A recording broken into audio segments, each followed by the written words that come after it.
It's Energy Security Day tomorrow. It's Energy Security Day tomorrow. Have we done anything for Energy Security Day?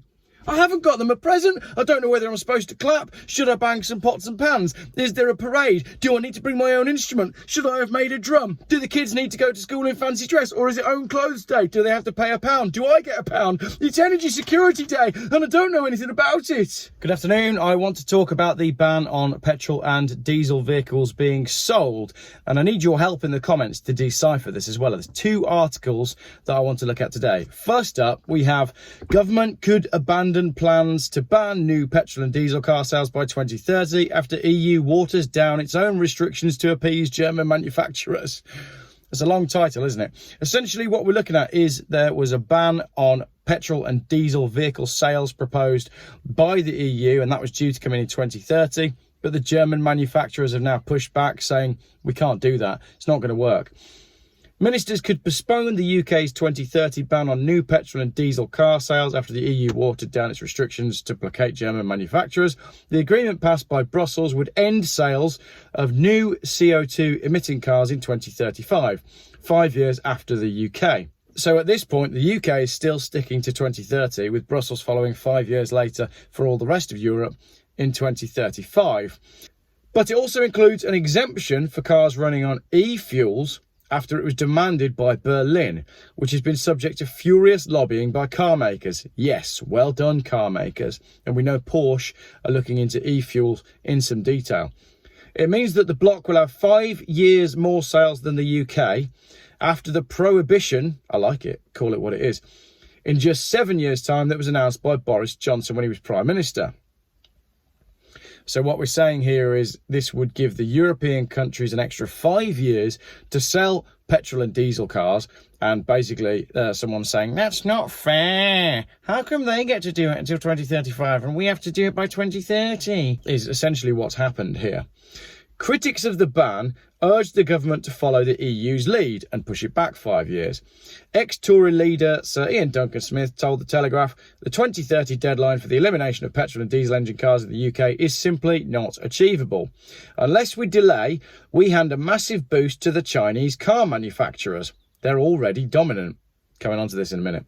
However, a government source today played down the chances of a change in policy. No, we're not going to follow the Europeans. We're going to stick to the 2030 plan. We won't possibly go to 2035. They will. Whitehall is said to be examining the agreement passed by Brussels that would end the sales of new CO2 cars by 2035. And that deal, as I said, does include an exemption. So hopefully Porsche will have worked out their e-fuel by then, because everybody's realising that electric isn't the way forward. However, Greenpeace described the EU deal as a rotten compromise, as they well would. Not going to talk about Greenpeace because there's enough out there about Greenpeace. All I want to talk about on this one is that little sentence there. Unless we delay, we hand a massive boost to the Chinese car manufacturers. This is the first time I've ever read anything about Agenda 2030 and China. So this is the first time I've ever seen anyone mention the two together. Yes, of course it would hand a massive boost to Chinese car manufacturers, because where are they selling their petrol and diesel cars? Well, all over the world, but not in the advanced West. So China will thoroughly enjoy the boom that is created if all of the established vehicle manufacturers stop producing petrol and diesel cars, because all the countries where electric cars just don't work will buy cars from China instead. This is a complete sea change in the vehicle market. It's a total change. The fact that what we may see is a knocking off of the top of, you know, the Germans, the established car brands. They're going to be replaced by cheap Chinese rubbish. And I was due to review the Aura Funky Cat yesterday, but it was raining, so I couldn't be bothered to go over and road test it. But that's my whole point with my road test with the Funky Cat. The fact that this unknown brand from China has launched in Britain to an immediate fanfare and an immediate waiting list says that the old guard of BMW and Audi and Mercedes and the likes of those guys, they need to watch the backs, because the cheap Chinese crap is coming for you and the British people don't care whether they buy it or not. It's a very, very different atmosphere within the car industry if China suddenly goes, yep, we'll have that market share. It's a big deal. The second article I've got to look at for today is another one that was also published today. UK plans for net zero ban on petrol cars in chaos after EU's decision to backtrack. So this article is basically saying the same thing. It goes into a little bit more detail, but this is interesting. A decision by Brussels to backtrack on its plans to ban the sale of all cars with combustion engines is putting at risk similar plans set to be announced for the UK on Thursday. It's Wednesday today. UK Energy Secretary Grant Shapps is preparing to announce new green measures as part of an Energy Security Day tomorrow. Crap!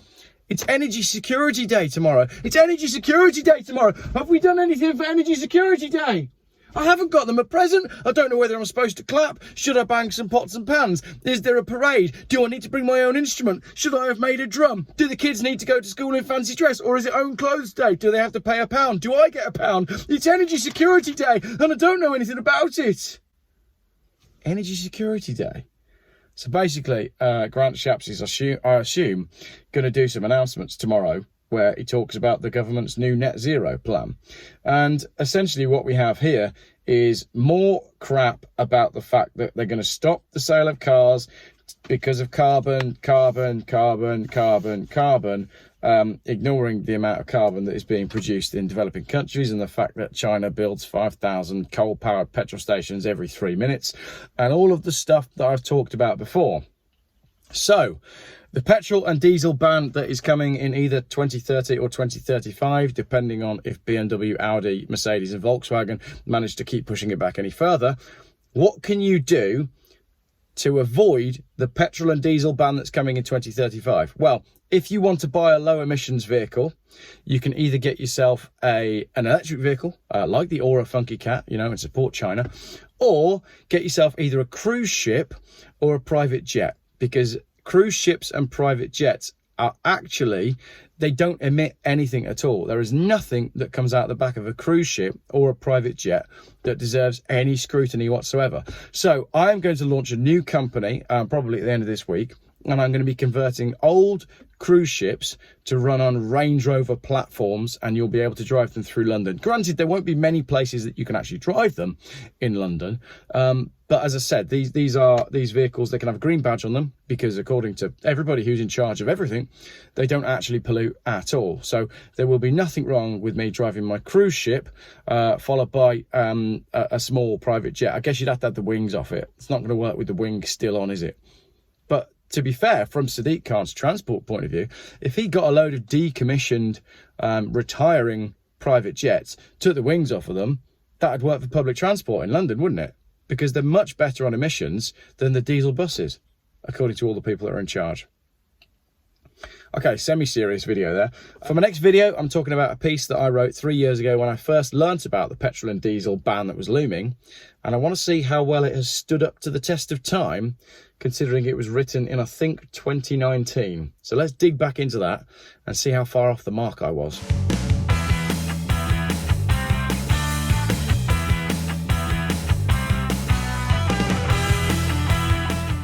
Geoff buys cars. Still YouTube's most boring car channel.